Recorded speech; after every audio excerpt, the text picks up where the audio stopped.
vez, mas eu estou numa fase que não tenho mais muita consciência dessas coisas, mas acho que é a minha primeira vez, uma coisa que eu não digo há muitos anos. Então é um prazer e eu espero que, se eu for feliz e as senhoras e os senhores receptivos, nós tenhamos uma noite produtiva e que vocês ouçam o que eu tenho a dizer como se ouve a um ser humano, ou seja, alguém falível, alguém que tem ideias, que não é absoluto, que não é onipotente, que tem ideias do que leu, do que viveu, e que cada uma e cada um pegue essas ideias e diga: essa é minha, essa eu vou ficar, essa eu vou produzir. E a outra diga: essa eu tenho que adaptar, o Leandro está um pouco desequilibrado nessa. E outra que os senhores e as senhoras digam: essa de jeito nenhum, é um absurdo. Assim a gente pensa, assim a gente pensa. Não existe obediência cega, não existe fidelidade absoluta a nenhum ser humano, a nenhuma pessoa que tem suas características. Assim nós devemos sempre pensar em relação às coisas. Vivemos um momento atípico, aqui há muitos jovens que nunca tinham vivido uma crise tão profunda. Mas acreditem no tio, já houve várias. Ouçam o tio, já houve outras crises. Eu tenho uma experiência de 35 anos de magistério, sou tão antigo que dei aulas de moral e cívica e USPB. Para os senhores terem uma ideia. Alguns aqui devem ter tido aula de moral e cívica USPB. Eu dei aula de moral e cívica USPB. Sei todos os hinos, a letra de todos os hinos, bandeira, república e assim por diante. A crise atual é importante, a crise é significativa, mas é muito importante dizer que o grosso da crise econômica começou a passar, o grosso da crise econômica está se afastando, mas a crise moral e a crise ética ainda é muito intensa. Eu cresci ouvindo do meu pai e da minha mãe: estude para ser alguém, seja honesto. Hoje é difícil dizer essas coisas, porque tanta gente que não é ninguém chegou longe. Tanta gente desonesta está no topo, há tantos canalhas nos governando, que a gente fica muito impressionado com as coisas. Então, é um momento específico, é um momento difícil, a crise está terminando, mas o quadro político está instável e, infelizmente, devo profetizar, o ano que vem não será fácil. Teremos eleições, a polarização vai continuar, o Face e as outras redes sociais vão continuar sendo uma arena de luta em que todas as opiniões são atacadas. E aí eu começo dando um primeiro conselho que não é filosófico, nem histórico. Eu dou um conselho absolutamente da minha avó, uma imigrante alemã que passou a vida inteira quase no Brasil. Não toquem tambor para maluco dançar. Não toquem tambor para maluco dançar. Quando alguém começar a berrar, adjetivar com os olhos irritados, vão se afastando lentamente, concordem, tenham reações bovinas, e saiam correndo, Não discutam com pessoas perturbadas, não discutam com pessoas perturbadas, é perda de tempo, perda absoluta de tempo. Então, nesse quadro político instável, de ódios, evitem o ódio, não cultivem o ódio. O ódio vem às pessoas, não compartilhem. Há um conselho que eu ouvi na Ásia de um budista que dizia: o ódio é um veneno que só funciona se você beber.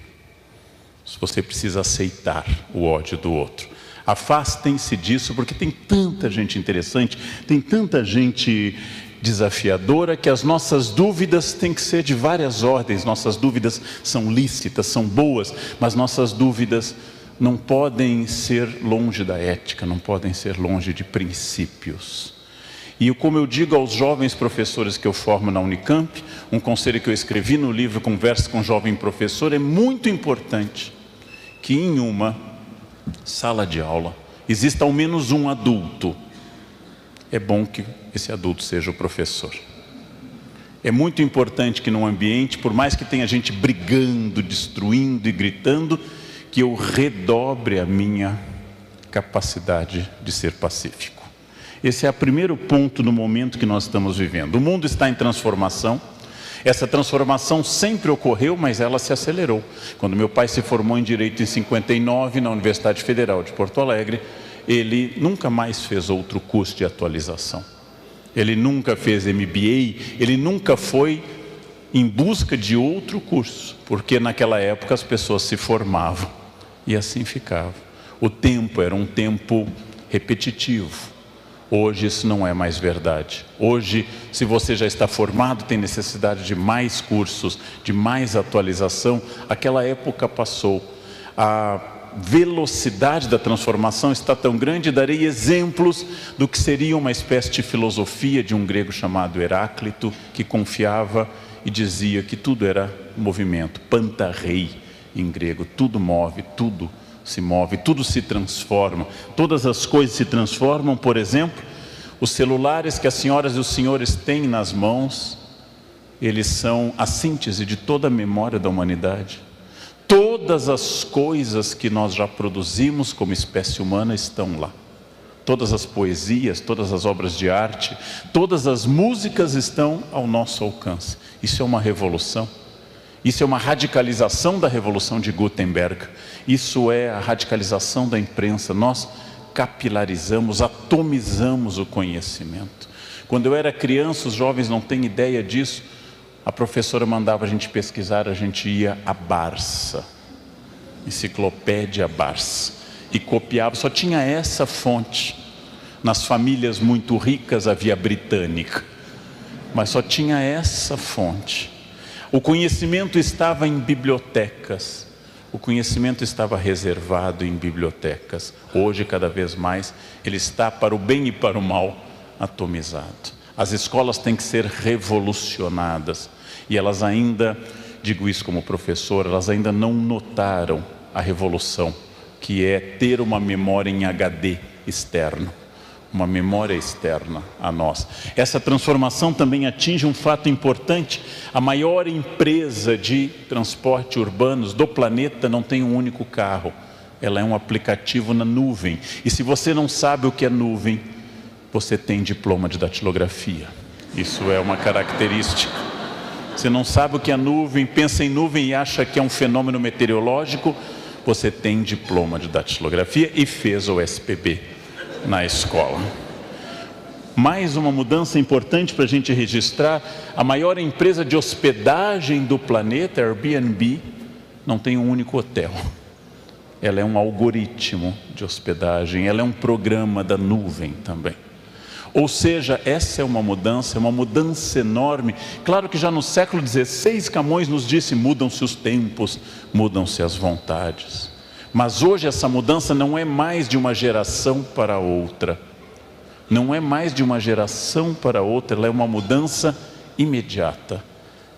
Entre 2010 e 2017 já temos um outro comportamento tecnológico. Uma pessoa de 15 anos já não pertence mais à geração tecnológica de alguém de 25. Ora, tudo isso, claro que assusta mais quem nasceu antes, e eu vou lembrar que nós temos 3 grandes etapas de valor na história humana. A primeira etapa, que nos dominou desde a pré-história, foi a força física. Era o guerreiro mais forte que dominava a tribo, que tinha valor como líder. Essa força física foi substituída pela força do capital. Quem é mais rico manda na sociedade. Não preciso mais ser o mais forte, basta ter mais dinheiro. Chegou a hora do velhinho gostoso e rico. Não precisa mais ser o mais forte. Eu posso ser o Neymar e serei lindo, desde que o dinheiro e a fama me acompanhem. Esse é um novo critério. É claro que força física ainda conta, é claro que dinheiro é fundamental, mas nós temos uma terceira etapa, e essa pouca gente se deu conta. Hoje o que manda no mundo é a inteligência e não a força física. E apesar do capital ser fundamental, o capital hoje deriva da inteligência e não da produção. Não é mais o dono da usina siderúrgica, não é mais o montador de automóveis que é o milionário, mas é o fundador do Facebook, de um programa. É o fundador do Google e assim por diante. São essas pessoas que hoje são responsáveis pela maior circulação de capital no mundo. Não tem mais sentido a memória, como me educaram. Quando eu era criança, decorávamos que o Brasil tinha 8.511.965 quilômetros quadrados.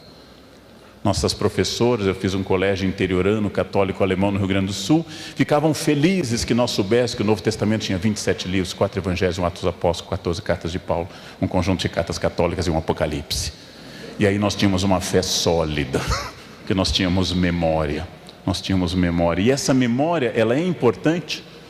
A memória é uma coisa importante, porém, o que hoje determina não é a memória, a primeira instância da inteligência, mas o que eu crio a partir da memória, que é a inteligência. Antes era culto, quem soubesse que a capital da Mongólia era Ulaanbaatar, o do Nepal era Katmandu, quem soubesse que Lagos era a maior cidade da Nigéria, que o rio Congo era o único rio que atravessava o Equador 2 vezes. Nossa, que pessoa culta. Hoje isso está no Google. Isso está no Google, você não precisa mais decorar isso. Você decora se quiser, mas hoje a inteligência nos libertou da memória. E isso é fundamental. Memória entendida na filosofia clássica como uma das instâncias da alma para Aristóteles. Memória entendida como um dom do Espírito Santo. Memória entendida como uma série de valores, mas hoje apenas o primeiro passo para a criação, para a inteligência, para aquilo que você pode fazer como iniciativa e criatividade. E isso é muito importante, porque isso vai revolucionar a maneira de eu ensinar crianças e jovens. Ou seja, não mais para repetição, não mais para o padrão, mas para a criação. Se eu quiser que eles sejam cada vez mais pessoas que possam se adaptar à mudança. E é difícil. E por que é difícil eu me adaptar à mudança? Porque o primeiro limite é aquilo que eu, mais velho, valorizo, que é a tradição. Ora, por que é que o cérebro humano valoriza a tradição? Porque o cérebro humano é uma máquina eficaz, que gosta de economizar energia. E a economia dessa energia é fundamental, porque ela significa que o cérebro não quer fazer ações desnecessárias. O cérebro é uma máquina eficaz. Sempre foi assim. Assim foi desde o começo. Ora, era muito interessante quando eu questionava, eu fiz música também, uma professora que nos dava, por exemplo, canto gregoriano, uma velha senhora, uma freira alemã, que dizia, você tem que aprender o modo frígio, você tem que aprender o modo dórico, você tem que aprender a ler em clave de dó. E a gente, mas por que, irmã Heloísa? Porque quando vocês ensinarem, vocês saberão. Ou seja, ensinar era o sistema que auto-justificava o que havia antes. E isso é uma coisa interessante, porque a tradição vem ao lado de um mecanismo fundamental, que foi colocado na espécie humana como uma forma de sobrevivência, que é o medo. O medo é prudente. O medo pode ser uma virtude que impede, segundo Aristóteles, o exagero, ou seja, impede a temeridade, já que o equilíbrio é uma virtude aristotélica. Porém, quando o medo nos domina, ele se chama covardia. Eu valorizo muito um aluno que no doutorado vai fazer um seminário, como fizeram terça-feira, sobre a obra que eu estou analisando, e aí ele tem medo, ele treme, mas ele enfrenta e faz. Eu valorizo muito quem domina seus medos, quem tem medo de voar e voa, quem tem medo de casar e casa. Eu valorizo quem enfrenta o medo. Mas veja, nós, seres humanos, somos descendentes de covardes. Quando nossos ancestrais chegaram à porta da caverna, uns disseram, vão na frente, vamos ver se no fundo da caverna há animais. Os que foram na frente morreram. Os que ficaram na porta da caverna, prudentemente ou com medo, são nossos ancestrais. Nós somos descendentes de pessoas prudentes. Bem, o excesso de medo, o medo dominando, chama-se covardia. A genética é uma coisa importante. Há pouco, num debate para um livro, uma autoridade me disse, talvez a gente tenha apenas 5% de liberdade, o resto é genética. Eu não sei o número exato, eu não tenho capacidade de pensar nesse número, porém, 5% é bastante. As abelhas têm 0. As abelhas são exclusivamente guiadas pela genética. Nenhuma abelha amanhece republicana. Nenhuma abelha vai dizer, vamos derrubar essa rainha que não faz nada. Nenhum leão pode se tornar vegano. Ele não pode amanhecer, chega de maltratar as zebras, vamos sentar na selva em plena harmonia comendo queijo tofu. Não é permitido ao leão isso. Não é permitido ao leão isso. Os seres animais tidos como irracionais seguem um código genético. Nós somos livres. O livre-arbítrio é uma profunda característica da humanidade. Pensei nisso de uma forma trágica. Eu vou a São Paulo, em São Paulo, a Sala São Paulo, escutar concertos quase toda semana, e para isso eu atravesso uma tragédia humana, que é a Cracolândia. É uma tragédia humana. Seres humanos iguais a mim, dignidade e direitos, um dia foram lá. Um dia olharam para aquelas pessoas que abriram mão do seu livre-arbítrio e abriram mão voluntariamente da sua dignidade, compraram uma pedra de crack, fumaram e se destruíram. Esse é o grau mais radical de liberdade humana. Ou seja, eu sou livre inclusive para me destruir. Infelizmente, tudo aquilo que seja um vício reduz minha liberdade. Drogas, álcool, Netflix, tudo que for um vício reduz minha liberdade, cria um hábito. O hábito, diz Aristóteles, é uma segunda natureza. A genética existe, mas não nos condiciona abertamente. A cultura existe. Eu estou inserido dentro de uma cultura. Para mim, que tenho ancestrais camponeses, acordar de madrugada é muito fácil. Eu desperto todos os dias às 4 horas da manhã, sem nenhum problema. Isso é típico de sangue camponês, né? Ou de algum problema de insônia, mas eu casualmente acordo com facilidade. Eu tenho grande facilidade de acordar, faz parte da cultura. Meu avô dizia, o sol não deve encontrar ninguém honesto na cama. É uma coisa que vem sempre. A cultura é importante. A cultura é importante. Eu já soube de pessoas que dormem até às 6 da manhã, mas eu acho que são pessoas atacadas da preguiça, né? Pessoas atacadas disso. É uma questão cultural. E também o meu comportamento, eu vou perguntar como eu passo a um estágio seguinte, numa sociedade que exige que eu, Leandro, e cada um e cada uma que está aqui, cada pessoa aqui faça algo diferente. Como eu consigo isso? De que forma eu consigo isso? Bem, essa é uma questão importante. Lendo neurocientistas, eu fui iluminado por um conhecimento que até então eu não tinha, e lendo grandes autores neurocientistas, como o professor Antônio Damasio, português, Suzana Herculano Holtz, brasileira, eles foram indicando que os neurônios, quando produzem um hábito, como, por exemplo, acordar às 4 da manhã, ou comer algo, ou dizer uma saudação ritual, não apenas um neurônio encosta no outro com impulso elétrico, como sabemos, mas cria uma ligação biológica. Dessa forma, o neurônio acaba ficando ligado ao outro através do hábito, e toda vez que eu repito aquele hábito, é muito bom para o meu corpo. Ele vai gastar menos energia. A vida tomada de hábitos, a vida tomada de repetições sistemáticas, é uma vida profundamente econômica de energia. Ora, por que eu, Leandro, gosto de pinhão? Pinhão não tem gosto de nada, tem gosto do sal que eu coloco na água. Porque eu, Leandro, na infância comia pinhão, e pinhão associo ao inverno, a fogão a lenha e ao gosto do inverno e da infância. Por que eu gosto das músicas da minha infância, a parte da minha formação em música clássica? Por que eu gosto de Legião Urbana? Porque eu considero Legião Urbana melhor que Wesley Safadão. Eu, Leandro. Mas lembro que meu pai considerava Lupicínio Rodrigues superior a Renato Russo. E provavelmente meu avô consideraria Zequinha de Abreu ou Chiquinha Gonzaga superiores a Lupicínio. Porque nós gostamos daquilo que nos remete à zona de segurança. Nós gostamos daquilo que nos remete ao que o neurônio já fez. É profundamente confortante para o corpo o hábito. Quem acorda sempre na mesma hora, quem deita sempre na mesma hora, quem come sempre na mesma hora, quem come mais ou menos as mesmas coisas, quem faz mais ou menos as mesmas coisas, produz sobre o corpo e sobre o cérebro um efeito bastante profundo de método, de ordem.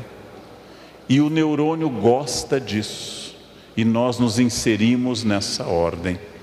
Ora, essa ordem não é boa nem ruim, apenas ela é uma ordem. E ela é absolutamente biológica e produz a zona de conforto. Por um lado, a zona de conforto me acalma. Por outro lado, a zona de conforto não exige de mim o melhor que eu possa dar. Por um lado, a repetição sistemática me tranquiliza, mas com ela eu não produzo mais do que eu possa produzir. Apenas a crise, a inconstância, apenas o problema é que faz com que eu acabe produzindo mais. Qualquer médico pode ser excelente profissional se atender uma paciente num ambiente muito luxuoso, sem problemas graves. É preciso ser um grande médico para atender num pronto-socorro de uma grande cidade, numa madrugada de festas. Qualquer professor dá aula para 5 pessoas numa sala com ar-condicionado. É preciso ser um grande mestre para ter um 6º ano, numa tarde de novembro, depois de um feriado, antes da aula de educação física ou depois da aula de educação física. Quem é capaz de dar aula para 45 pessoas e ainda amar essas crianças, é um gesto épico, de dedicação. Exatamente a crise, é a crise que revela as pessoas, a crise que transforma as pessoas, a crise que me tira da zona de conforto, é a crise que faz com que eu saia de uma região repetitiva. O conselho da minha avó, já citada, era para ficar na zona de conforto. Ela dizia às mulheres da família: seu marido ronca, não separe, o próximo pode bater. Fique com esse, né? Não era só o zelo católico pela fidelidade do sacramento, mas uma observação prática de vida, né? E seu chefe é ruim, seu superior é ruim, é um ruim conhecido, o outro pode ser pior. Vocês não gostavam de Dilma? Veio Temer. E o ano que vem tem eleição. Então fica essa questão do ousar e do repetir. É claro que a perspectiva, o afastamento para eu ter uma distância em relação às coisas, ela é fundamental. Mas saibam, tudo aquilo que me tranquiliza, tudo aquilo que me leva para a minha região de conforto, me afasta do sucesso. O sucesso eu não estou entendendo aqui como ganhar dinheiro, pode ser. Sucesso eu estou entendendo o intelectual, sucesso eu estou entendendo o empreendedor, sucesso eu estou entendendo a dona de casa, sucesso eu estou entendendo o religioso que tem objetivos e quer atingir o seu sucesso, perfeição da alma, acúmulo de dinheiro, cuidados com a família, seja o que for. Tudo aquilo que me tranquiliza me afasta do sucesso. Tudo aquilo que me deixa bem me afasta do bem e do desafio. Por isso que todos querem o sucesso, mas eu não sei qual a escolha certa. Todos querem o sucesso, mas a escolha certa ela é sempre complicada, porque eu tenho que pensar quando é que chega esse momento, e aí eu vou avançar de Aristóteles para Agostinho, quando é que chega esse momento chamado futuro? Agostinho estuda muito a sucessão de tempo e fala muito de um presente quase contínuo em relação a isso. Eu nunca sinto o futuro porque eu estou sempre no presente e o passado é sempre uma memória que já fugiu. Então vem a seguinte questão: quando chega o futuro? Eu vou dar uma resposta semi-agostiniana e semi-pelagiana também. Nunca chega o futuro. Nunca chegaremos ao futuro, porque eu estou sempre no momento presente. E o minuto seguinte é o meu presente. Logo, eu vivo, inspirado em parte na reflexão de Agostinho sobre o tempo, eu vivo num tempo contínuo, num tempo presente. Eu vivo permanentemente nesse momento. E esse momento só aconteceu porque eu tive passado. Ou seja, eu hoje, Leandro, em 2017, sou o futuro do Leandro de 2000, ou o futuro do Leandro de 1980, quando eu estava no ensino, entrando na faculdade, saindo do ensino médio. Ora, mas eu estou aqui porque eu fiz coisas no passado. Então, apesar de não existir futuro, não existe futuro. O que existe é o que eu faço hoje, que prepara o outro presente.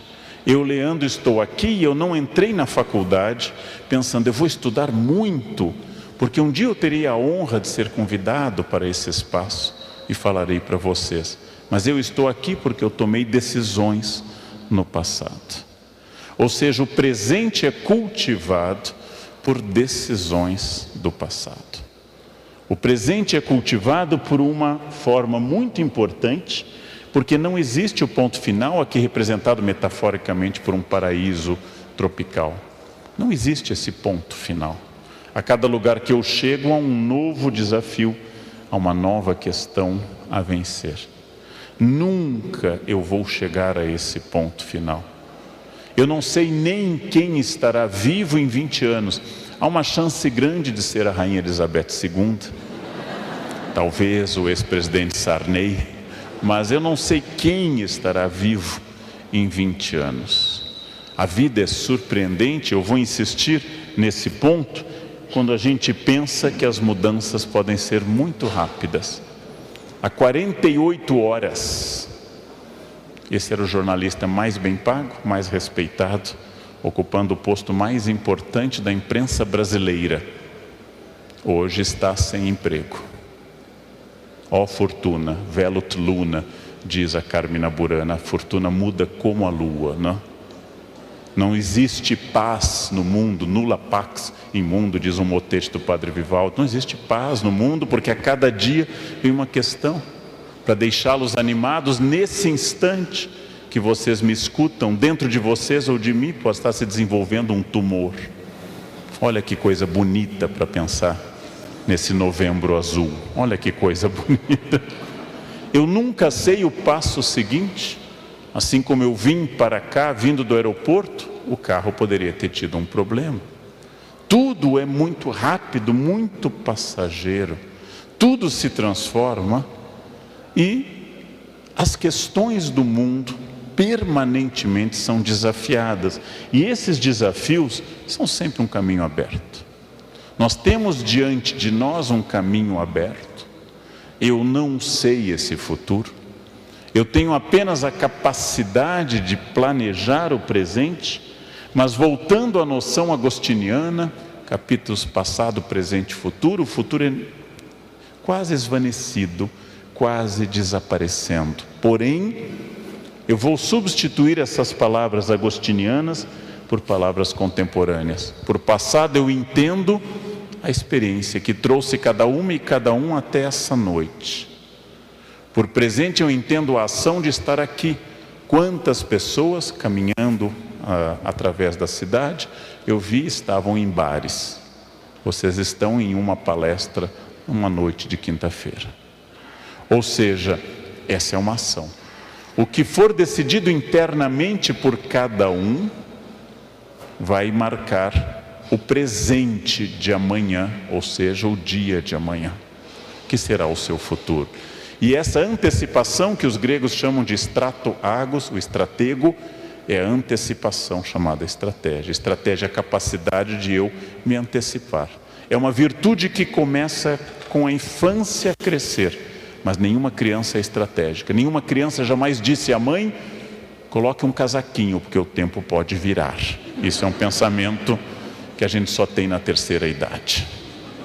À medida que envelhecemos, a bolsa vai sendo munida de remédio, casaquinho, guarda-chuva, papel higiênico. Quanto mais envelhecemos, mais vamos ficando estratégicos. Porque nós sabemos, diz o Hamlet, que a consciência nos torna covardes. Nós sabemos que é importante estar preparado. Estratégia é a capacidade de eu me antecipar. Estratégia é tipicamente humana, é a capacidade de pensar o que pode acontecer e me preparar para isso. O termo militar grego, estratego, acabou se tornando um termo empresarial contemporâneo. Há uma estratégia. E essa estratégia, ela é muito importante. E lembrem-se, o erro é parte da espécie humana. Não há ser humano que não erre. Quem não erra não é humano. O humano é errado. Só temos dois tipos de erros: os fatais e os não fatais. Os fatais não precisam ser analisados. Os não fatais precisam. Os italianos dizem, eu gosto muito, não há cogumelos não comestíveis. Todo cogumelo é comestível. Alguns apenas uma vez. Apenas uma vez. Depois você não comerá de novo. Quando eu quero explicar aos meus alunos literariamente, dentro da tradição cultural do Ocidente, eu lembro a eles que a primeira empresa do planeta Terra, na nossa tradição judaico-cristã, foi a empresa Éden Limitada. O fundador tinha um currículo impressionante. Deus, inatacável. Criou uma empresa perfeita e contratou 2 funcionários locais, feitos ali, treinados no RH dali, nada de gente de fora. Barro e costela local. Colocou, fez uma semana de ética e disse, só tem uma regra aqui, gente, vamos lá, colaborem. Só não pode comer uma fruta, o resto pode tudo, o tempo todo. É a família perfeita, Adam, em hebraico homem. A família perfeita, Eva, a companheira. Não tem sogra, não tem nora, não tem genro, não tem cunhado, não tem horário, não tem roupa, inocência total. O dia inteiro felizes num local perfeito entre rios. Só uma regra. Nosso mundo é cheio de regras. Só tinha uma regra. O dono se afastou. Foram direto infringir a regra. Fundada a sociedade humana. Enquanto Adão e Eva estavam inocentes, não havia tempo, não havia velhice.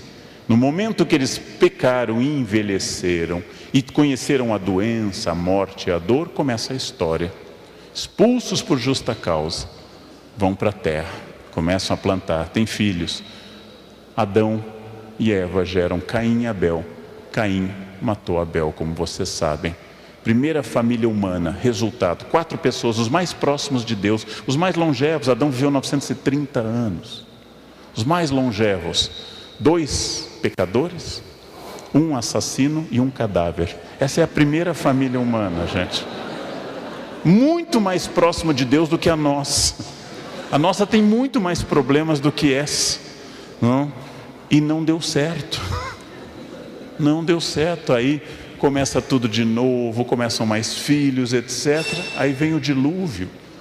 Ou seja, tudo sempre, permanentemente, nós convivemos com o erro. Errar é humano, errar é humano, não est. Errar é humano. Nós erramos o tempo todo. Nós erramos constantemente. E esse é um exercício para eu aprender. Para eu aprender que de cada erro deriva uma possibilidade de acerto. Façam o aprendizado. Façam esse aprendizado. Cada erro é uma indicação estratégica.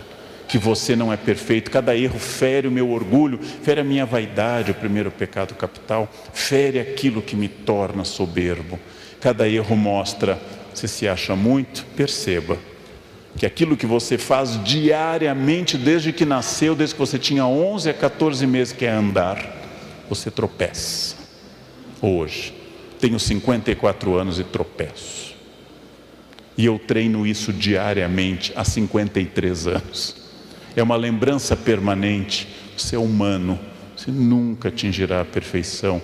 Não se vanglorie, não fique soberbo, porque tudo que te protege te sufoca. Usando a metáfora da gestação, do embrião, da galinha, do pinto no ovo. Se até o 21º dia, terceira semana, o pinto romper o ovo, ele morre. Se a partir da terceira semana ele não romper, ele também morre. Toda vez que eu protejo demais um filho, um aluno, um subordinado, eu o torno limitado. Todas as vezes. Não há fórmula mais clara para tornar alguém imbecil do que mimá-lo. Quando eu mimo alguém, eu reduzo a sua humanidade. Ou seja, tudo que me protege também impede que eu saia da zona de conforto. Vamos dar agora um princípio mais psicológico e filosófico. Por que a estratégia é difícil? Ora, eu sei que se eu comer o doce, o donut, que aqui está, eu vou ser feliz agora. E se eu não comer, eu vou ser feliz no futuro. Se eu comer o doce, eu vou ter 1 minuto de prazer na boca. E o resto da vida estará na minha barriga ou no meu quadril. O resto da vida. Eu tenho opção entre 2 caminhos. O prazer imediato ou o prazer estratégico de médio e longo prazo. Se eu comer comida carregada em gordura, bacon, pururuca, eu tenho só a vantagem de não ter Alzheimer. Porque quem come gordura diariamente morre antes de chegar à idade de ter Alzheimer. É uma vantagem, é uma vantagem. Comida gordurosa impede doenças degenerativas. Você passa para outra aos 35 no máximo. Bem, eu tenho que tomar decisões a todo instante. Acontece que o prazer de ficar na cama para alguns, ele é imediato.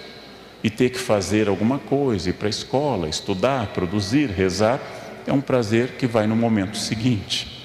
Então nós temos que optar entre 2 prazeres, e isso vem a pergunta: como eu saio dessa acomodação? Como é que eu quebro a tendência cerebral, cultural, de seguir o que é mais fácil, de seguir o que é mais prático, seguir o que é mais agradável ao cérebro? Isso é uma questão importante. Em primeiro lugar, eu tenho que entender que eu sou protagonista. Em primeiro lugar, eu tenho que entender, analisando a vida de grandes pessoas, intelectuais, militares, estadistas, místicos, que eu sou protagonista. Em toda a história, nós estamos tomados por dezenas de milhares de exemplos de protagonismo. Pessoas que saíram da sua zona de conforto e implantaram uma mudança extraordinária. Gente como Machado de Assis, mulato, epilético, filho de uma mulher muito pobre e que de repente decide ser o maior escritor da língua portuguesa. Nada na sua biografia indicava isso. Havia uma donzela analfabeta, sem formação, no interior da França. Ela teve uma ideia: eu vou até o rei da França e vou libertar o país. É Joana d'Arc. Esses protagonismos são excepcionais nesses casos, mas eles são cotidianos, de pessoas que superam crises, que têm essa consciência profunda de olhar além do horizonte, além do ambiente imediato, além das coisas limitadoras do momento. Esse protagonismo, ele é fundamental em qualquer campo que vocês atuem. Sonhar mais. Disse um publicitário em São Paulo, Nizanguanais: você deve sempre querer ser Alexandre o Grande, nunca Alexandre o Médio. Você não deve mirar no médio, porque você vai ser menos. Você deve mirar alto. Você deve mirar alto. Você deve aspirar a mais. Você deve tentar cada vez mais através de uma racionalidade estratégica. Nós podemos muito mais do que nós fazemos. As pessoas me perguntam, eu tendo a ser irônico na resposta, elas me perguntam: Leandro, como é que você consegue ler tanto? É complexo, mas eu vou revelar o segredo. Para ler tanto, o segredo é: senta, abre o livro e lê. Pronto. E quando termina, pega outro livro. Como é que você consegue acordar assim? Toca o celular, eu abro os olhos, eu levanto e começo o meu dia. É isso. Nossa, eu não sei como é que você consegue fazer isso. Fazendo. Agora, uma coisa importante para dizer: quando eu era muito jovem, graças à influência do meu pai, comecei a estudar francês e outras línguas. Depois fui para a Aliança Francesa, depois juntei um dinheirinho, passei uma parte da minha vida na França. Aí eu recebo um professor, traduzo, faço qualquer coisa, e eu ouço de um colega: nossa, Leandro, você tem muito jeito com línguas. Eu não tenho jeito nenhum. Eu não ganhei o dom das línguas. Nunca baixou uma tocha na minha cabeça e eu passei a falar línguas. Cada língua foram anos de sacrifício e saiu. E aí eu entendi uma coisa que eu digo com certa alegria e certa dor: sorte, jeito, talento é o nome que o vagabundo dá ao esforço que ele não faz. É muito importante isso, gente. Quando o vagabundo olha, eu não sei o que você faz, sua casa está tão arrumada, eu arrumo, é assim, eu arrumo. Mas qual o segredo de conseguir fazer isso? Fazendo. Ah, mas eu não consigo, então morra. Não venha me perguntar o que fazer. Claro, não desejo a morte de ninguém, mas tem gente que está consumindo oxigênio num planeta que tem tão pouco, né? Tão pouco oxigênio a esse respeito. Eu quero distinguir uma coisa muito importante, sou um especialista em religiões. Religião é uma parte central da espécie humana. Não há povos até o momento espontaneamente ateus. O ateísmo é sempre uma imposição do Estado na espécie humana. A religião é central na nossa espécie, mas eu quero distinguir da magia, a associação de poderes a objetos materiais, a magia. E é isso que eu quero condenar. Abandonem a magia. Parem de comer lentilha no ano novo para ter dinheiro, gente. Cada grão 1 milhão, não tem um pé rapado que não acredite nisso, todo ano e está lá no Serasa, o ano inteiro, mas continua comendo lentilha. Parem de comer e guardar sementes de romã no ano novo. Parem de fazer macumba. Parem de atribuir objetos poder. Isso é um erro porque é inútil. Parem de usar roupa amarela para atrair dinheiro no ano novo. Parem de usar cueca vermelha para atrair amor. O que você atrai com uma cueca vermelha, gente? Isso que você atrai. Que Exu vai chegar na sua vida com uma cueca vermelha, né? Não amarrem fitinha do Bonfim, aquilo nunca mais sai do pulso, gente, nunca mais. Você fica com aquilo até a segunda vinda de Jesus, é uma coisa espantosa, aquilo nunca mais sai, não? Então, distingam o que é um ato de fé, de entrega religioso, da magia, que atribui a objetos poder. A magia é um sinal de infantilidade psíquica, ela é compreensível em crianças. Eu nunca uso a expressão, e não gosto de energia. Ah, esse ambiente tem uma energia boa. Eu vou com alunos ricos de São Paulo para a Ásia, estamos num hotel no Butão, e elas dizem, esse hotel tem uma energia boa. Eu disse, não, ele é luxuoso, custa $1.000 a diária. Não é energia, gente. Não é energia. Essa mulher a energia dela é muito pesada. Não, ela é chata, ela é insuportável. Não tem nada a ver com energia, gente. Não existe energia. Não adianta, tendo um problema a resolver, em casa, na empresa, onde for, não adianta se fechar numa sala, colocar cristais, cantar mantras. Podem encher a sala de imagens de Buda, de elefante, de arroz, podem fazer o que quiser, o problema continua lá. Continua lá. Então, essa questão é superar essa coisa que eu escuto e que me perturba. Eu sou muito prático. Leandro, você fala bem, mas sabe por quê? Você é de aquário. Aquário é ar. Quem é de aquário aqui ou de gêmeos fala bem. Mas que pessoa organizada, virgem, tem obsessão com a ordem. Nossa, mas que pai afetivo, câncer, é pura emoção. Câncer e peixes choram na inauguração do supermercado, choram ao pôr do sol. Mas que chefe terrível, leão é o cão chupando manga quando manga. Não existe isso. Que planeta estava em cima de você na hora do nascimento? Nenhum, gente, os planetas estão alinhados, não tem nenhum planeta em cima de você, né? Abandonem isso, abandonem, né? Sigam o conselho do Antigo Testamento. Não vão procurar necromante de Endor para o rei Saul, não vão procurar coisas que são mágicas, Ou seja, a magia atrapalha o progresso das pessoas. Ela atrapalha. Façam as coisas que devem ser feitas. Se querem o conselho dos meus formadores jesuítas, trabalhem como se Deus não existisse e rezem como se o homem não existisse. É errado ficar esperando magia. É errado ficar tornando objetos essa fonte. Esse determinismo, por que você não deu certo? É karma. É karma. Karma é compreensível em Piracicaba, outras cidades. Está indo muito rápido, karma. Mas não tem sentido. Não existe karma, não existe destino, não existe sorte. Você ganhou esse dom da humanidade, que é o livre-arbítrio. Não insulte o mundo, pensando que você está submetido a forças que lhe controlam. Eu estou estudando nesse momento possessão e eu entrevistei pessoas possuídas em igrejas variadas em São Paulo, quase todas neopentecostais. Uma senhora dizia: eu escuto vozes, essas vozes mandam eu matar. Eu pensei: as vozes nunca mandam arrumar a casa, as vozes nunca mandam varrer o pátio. Que raio de voz que só faz? As vozes podiam dizer: vai estudar alemão, estuda alemão. E essas vozes são produtivas, né? Claro que há pessoas doentes, mas a maior parte atribui a forças que escapam ao seu controle a coisas que não existem. É preciso pensar objetivamente naquilo que você quer e não imaginar que no seu trabalho, no seu estudo, na sua empresa, você está submetido ao controle das pessoas, né? Que você não cresce porque o chefe é ruim, o professor é limitado. Há um aluno que me diz: o outro professor é fraco. Ótimo, você vai passar fácil e vai ter tempo para estudar o que é realmente importante. Não jogue no outro essa responsabilidade. Sartre chamou a isso na filosofia de má fé, quando eu atribuo ao outro. Por que que você não estudou mais? Minha família não incentivava. Sartre nos diz: não importa o que a vida fez de você, importa o que você fez do que a vida fez de você.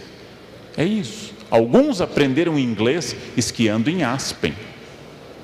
Outros aprenderam inglês na biblioteca pública, sábado à tarde, pegando livros gratuitamente. É melhor em Aspen, é mais gostoso em Aspen, mas todos podem. Essa é uma questão importante. O custo disso, eu insisto, é o esforço. O custo de tudo é o esforço. Não o esforço de um dia, não o esforço de fazer uma vez, o esforço diário, cotidiano, o esforço repetitivo. Esse é o custo e essa é a questão importante. E eu vou usar uma metáfora importante: esforço é banho. Tomou hoje? Ótimo, parabéns. Amanhã, de novo. Não vale dizer: eu venho me esforçando há 10 anos, agora eu vou parar. Fede imediatamente. Esforço é banho diário, às vezes 2. Fez o esforço hoje? Ótimo, tem que continuar no outro dia. Esforço é diário. Não existe dieta de uma semana, começando por esse campo. Se você fizer uma dieta de uma semana, vai descobrir que o peso que você perdeu é vingativo, ele volta acompanhado, ele volta com amigos. Você quer, se é importante para você, isso não é definido eticamente, é só uma questão de vontade. Você quer emagrecer? É um projeto de reeducação alimentar para toda a vida.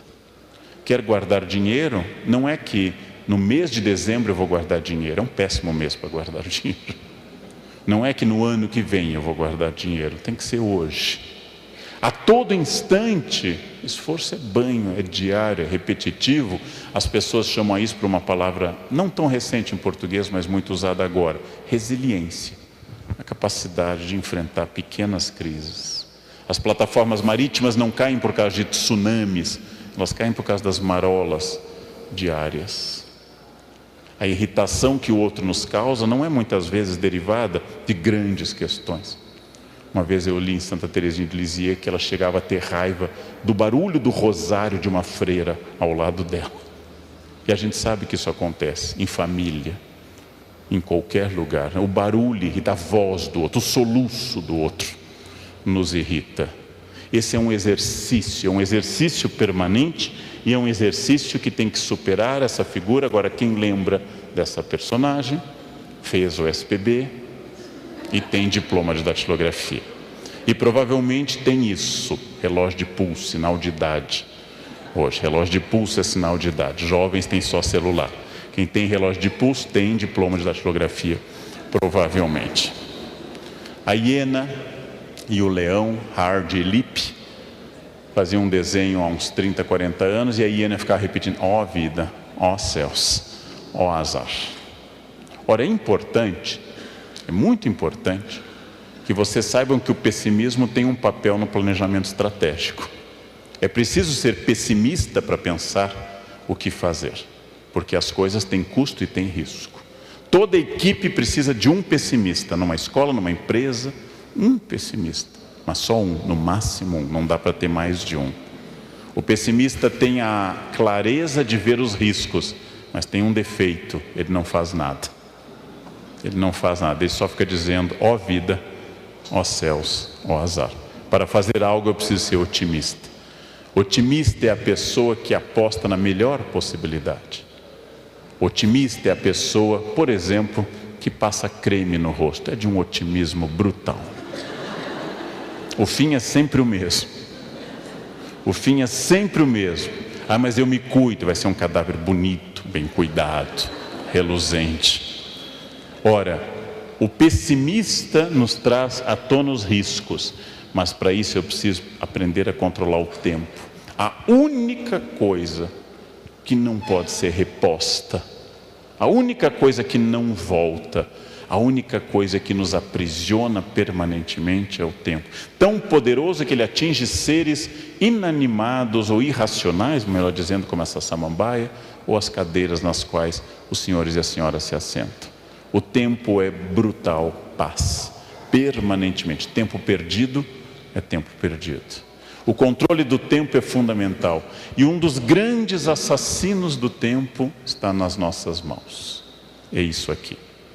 Quem vive acessando redes sociais e comunicando a beleza da sua existência. Acordei, kkkk.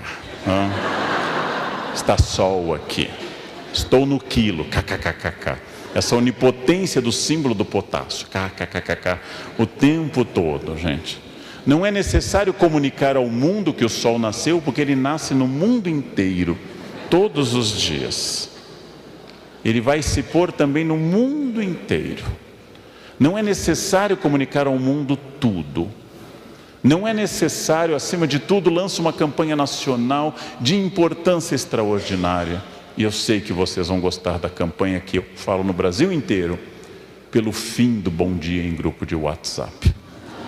Pelo fim desse bom dia. Não respondam essas pessoas que dizem bom dia no grupo. E se insistirem, bloqueiem essas pessoas. Elas são enviados de Satanás para acabar com o tempo de vocês, gente. Não cedam a isso. Não cedam a isso. Insistam no aproveitamento. O que é aproveitar o tempo? É trabalhar sem cessar? Não, isso é uma pessoa também obcecada. Aproveitar o tempo é quando estiverem lendo, leiam. Quando estiverem relaxando, relaxem. Quando estiverem comendo, comam.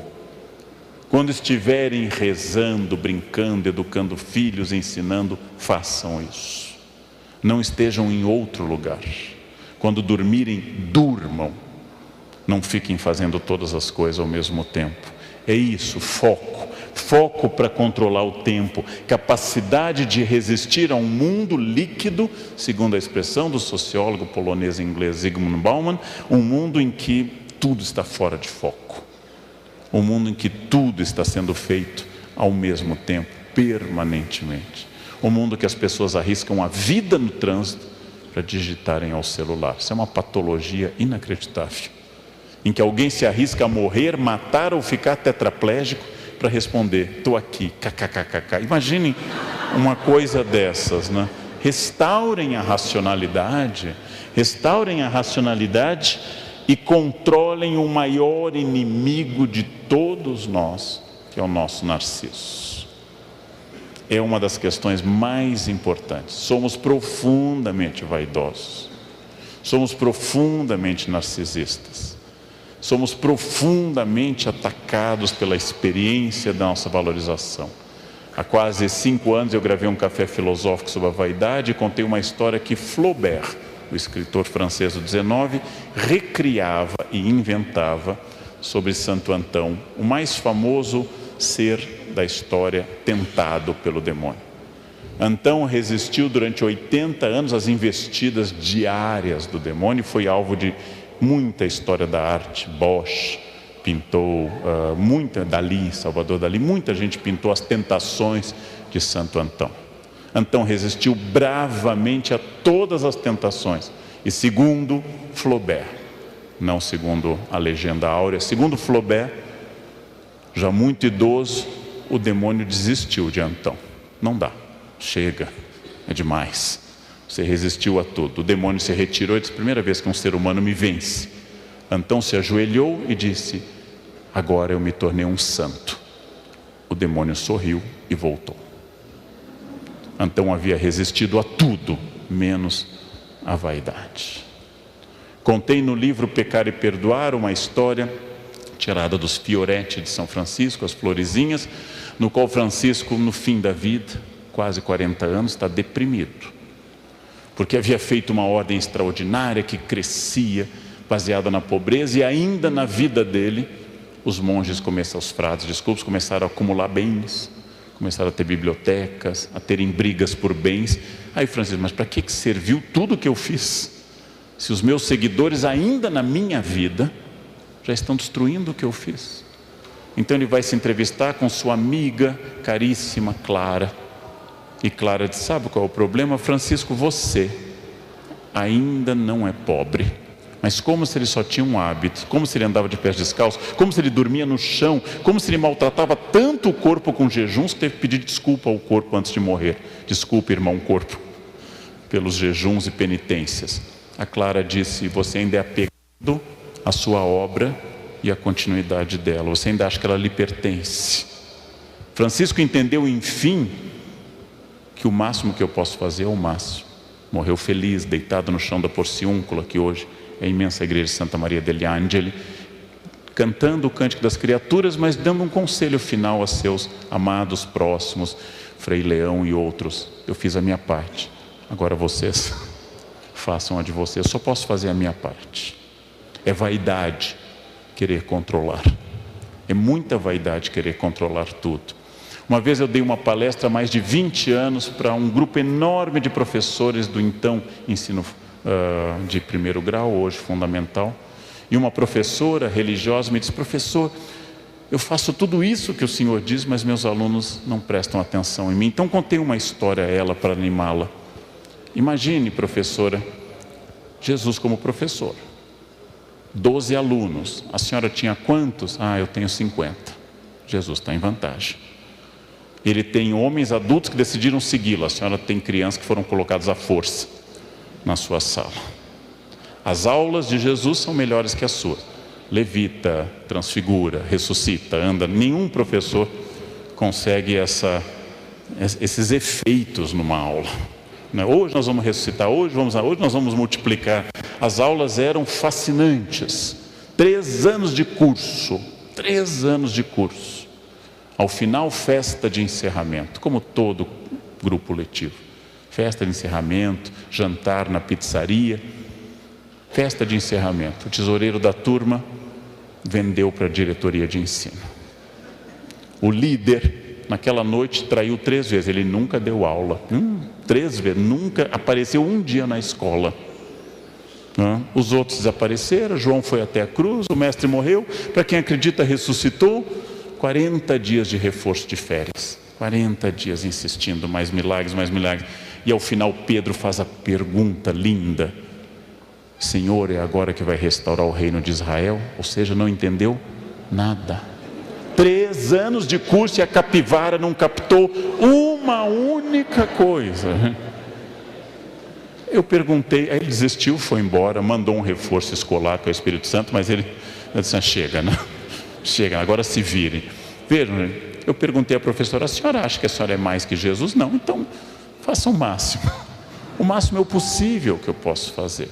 O máximo é o possível. Cabe às pessoas aceitarem ou não, controlando a minha vaidade, escolhendo quais as lutas adequadas. Trânsito nunca é uma boa luta, mesmo quando eu estou correto. Luta contra o racismo é uma excelente luta, é uma parte da minha existência.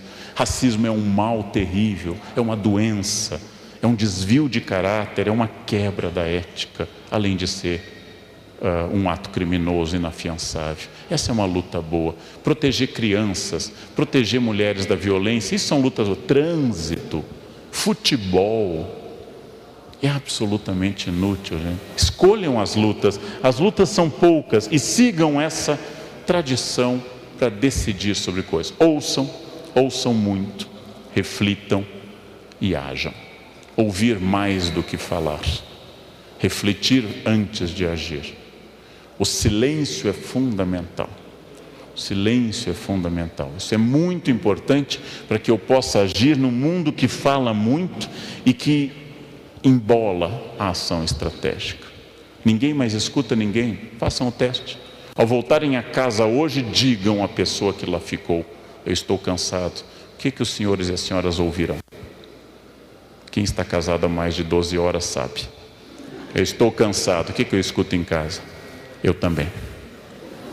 Eu acordei às 4, acordei às 13. Eu tenho uma dor de cabeça, eu tenho um tumor. É uma concorrência permanente.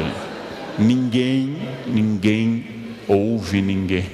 Estamos loucos para falar a nossa opinião sempre. Então, ouvir para que essa ação estratégica. Lembrem, as escolhas são livres. Insisti nisso desde o início. As consequências são obrigatórias. Eu como o que eu quiser. A consequência é obrigatória. Eu bebo, fumo, faço o que eu quiser, a consequência é obrigatória. Eu acordo a hora que eu quiser, a consequência é obrigatória. Então é preciso lembrar sempre que você é livre, mas você não pode produzir a consequência diretamente dentro da sua liberdade. As decisões são feitas em meio a mudanças. As decisões são feitas em meio a um mundo muito complicado, um mundo de mutações muito dinâmicas, e eu sou um ser histórico, que tenho consciência que dentro dos meus limites não posso vencer a morte, não posso vencer a lei da gravidade, não há nada que eu possa fazer quando o avião entra em zona de turbulência, quando o avião arremete em Congonhas. Não sei se vocês já passaram por essa experiência. Tenta aterrissar, não consegue e decola de novo. Eu contei uma vez, não é brincadeira, uma senhora do meu lado: minha Nossa Senhora Aparecida, minha Nossa Senhora Aparecida. Eu disse: cuidado, senhora, a padroeira da aviação é Nossa Senhora de Loreto.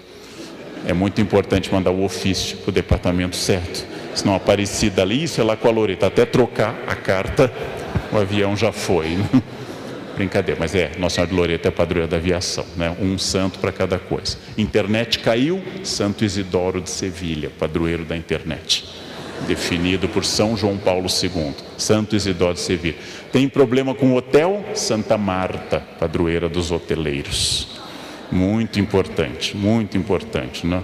E parem de se apegar com aqueles santos que estão terceirizando. Antônio, São Judas, tem muita gente. Vão com santos que ninguém vai: Santa Córdola, Santa Brígida da Suécia. Eles estão lá abandonados, carentes. Quando vem uma oração, eles se apegam a essa. Parem de ficar nos mesmos, coitado. Antônio, por exemplo, tem 500 secretários, é muita gente. Vão para aquele santo que ninguém vai. Esses, eles pegam cada causa. Vão para esse. São Bruno é bom, não? Gente silenciosa. Isso. O futuro é hoje.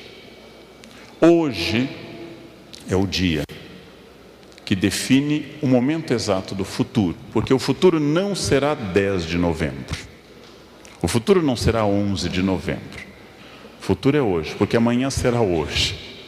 As decisões tomadas aqui nessa noite vão marcar as senhoras e os senhores para o resto da existência. São decisões diárias, decisões tomadas sem clareza e que podem ter que ser refeitas, mas são decisões agora. Escolham o futuro. Ele nunca chega, mas ele é decorrência do presente. O que eu estou hoje é o meu futuro de ontem, e tudo que eu faço ou deixo de fazer afeta esse, entre aspas, futuro. Então essa é uma questão importante. Usando a imagem de uma escultora norte-americana, Bobby Carlyle, ela faz esse homem que se esculpe, um símbolo antropocêntrico da capacidade da minha vontade de melhorar a mim mesmo. Eu, Leandro, tenho partes prontas, tenho partes da minha personalidade que já estão solidificadas e são satisfatórias. Tenho partes terríveis que precisam de uma ação constante. Eu tenho com frequência a chamada-se, usando a linguagem dos capitais, a ira. Eu sou iracundo, como diria Dante. Ou seja, eu vivo tendo ataques de raiva. É um defeito. Então, no trânsito, e para não ter os ataques, eu faço psicanálise, eu faço esporte, não ando armado. São 3 medidas. 3 medidas boas para eu permanecer tranquilo. Antes de começar a dirigir nas marginais, eu já digo: eu vou ficar tranquilo. Coloco música no carro. isso dura quase 5 minutos, de um controle absoluto. Eu tenho que melhorar isso. E me alegro que depois de 35 anos de magistério, e quase ao mesmo tempo dirigindo, eu nunca matei uma pessoa, nunca bati em nenhum aluno, mas é uma luta cotidiana. Gostaria de o ano que vem voltar aqui e dizer, eu dou aula há 36 anos e nunca bati num aluno. Mas por vezes essa minha ira aparece em irritação com as pessoas que trabalham comigo. Eu sou muito rápido, algumas pessoas são mais lentas. Essa irritação vem, depois eu peço desculpas. Uma pessoa ética não é a que não erra, senão a ética seria a ciência dos anjos.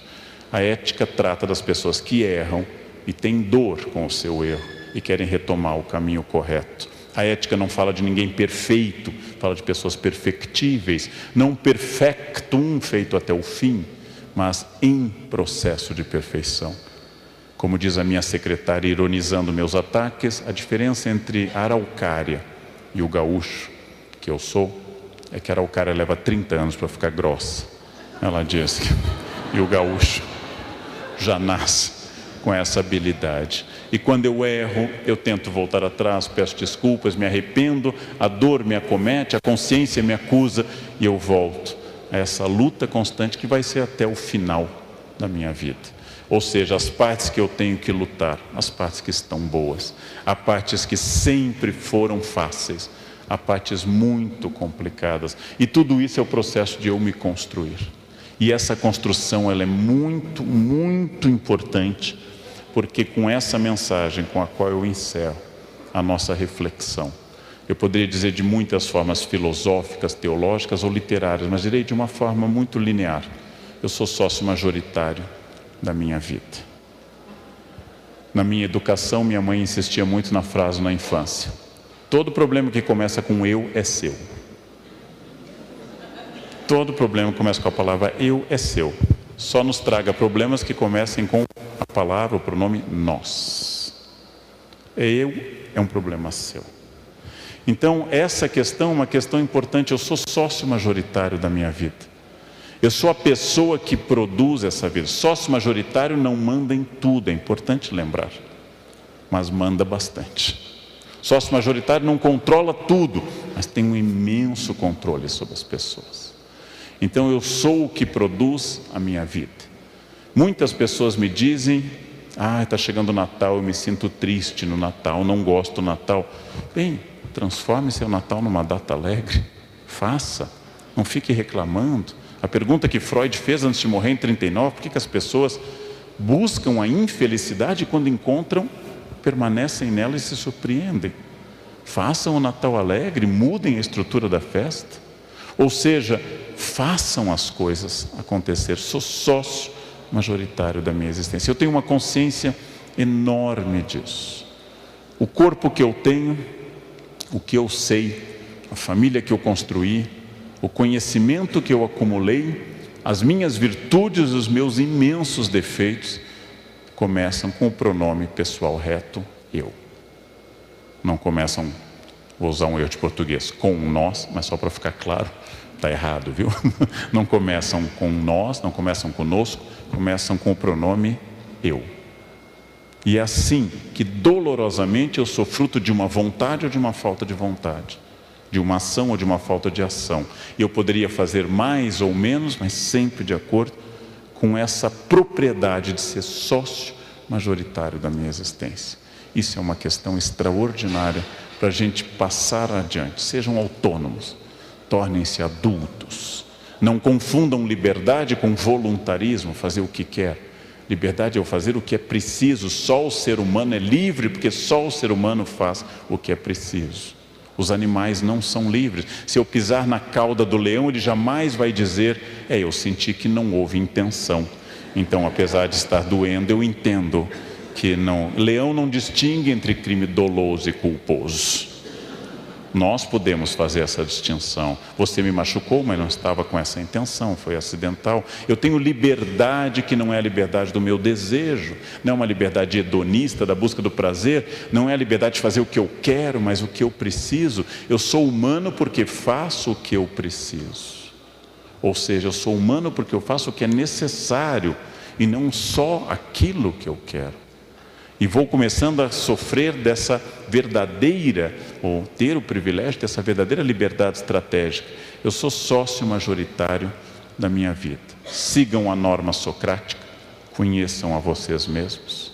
É uma transformação de vida. Conhecer a si muda tudo na sua existência. Façam frequentes exames de consciência do seu dia. Não precisa ter nenhum projeto religioso para isso. Pode ser psicanalítico ou religioso, como preferir. Como eu me comportei hoje, a quem eu ajudei, a quem eu incomodei, com quem eu fui grosseiro, com quem eu fui bom, como eu posso melhorar amanhã. Inácio Loyola manda colocar um G grande nos defeitos maiores e contar. Depois vocês estão diminuindo semana a semana. Eu gosto dessa mente do século XVI, botar um G para cada defeito e depois ir contando se eles se repetem.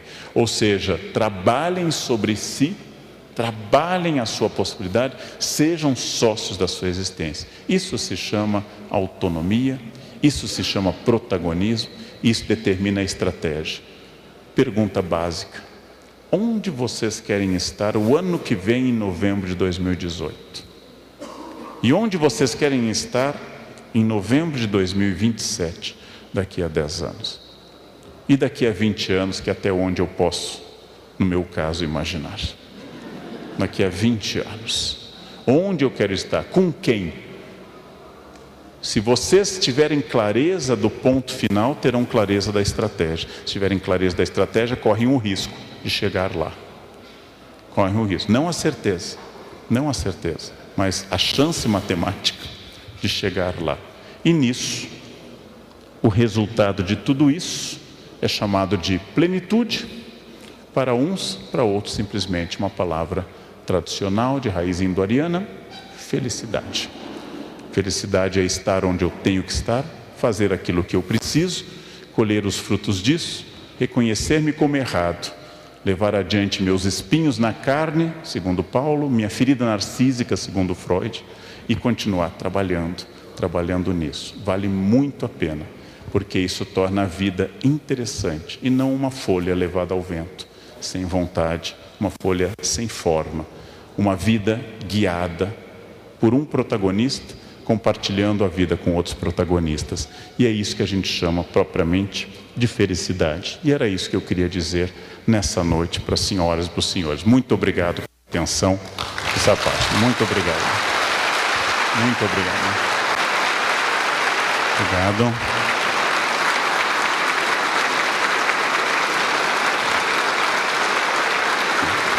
Muito obrigado por mim. Obrigado.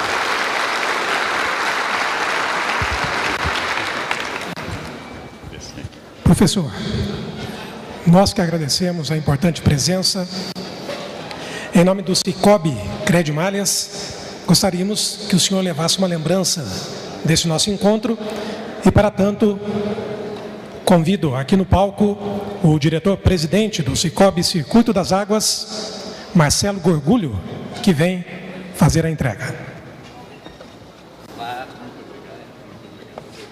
Muito obrigado. Olha, acho